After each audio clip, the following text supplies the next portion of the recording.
Don't believe the lies they tell you. The vote on Syria airstrikes against so-called Islamic State terrorists is dividing Solent residents. These Portsmouth campaigners are against bombing, but they're being challenged by two passers-by. Why would you not want to eliminate a barbaric We would like to eliminate race? but this isn't going to happen. Race. Residents have gathered here to send a strong message to their elected MPs. They say bombing Syria will achieve absolutely nothing and will simply lead to even more bloodshed. Don't bomb Syria! Don't bomb Syria! There's no exit plan, there's no strategy. It's like poking a wasp's nest with a big stick. Putting the morality aside, what's the end game? What's the end strategy? And I think that those are the kind of things that the case hasn't been made yet, as Cameron clearly knows, as Tony Blair should have known in history.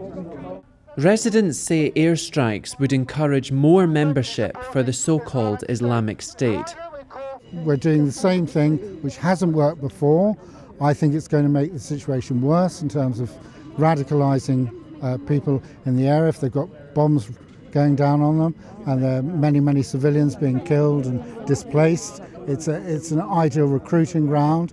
There's also the argument that airstrikes would worsen Europe's refugee crisis.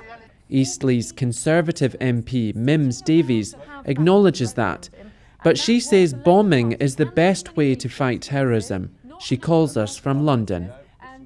Yeah, and we've got 4 million displaced people already. Of course, there is the argument that it could become more dangerous if we take some action. But we're under threat now. It is very dangerous at the moment. There is a group of people who are well funded and well supported and look to take us on.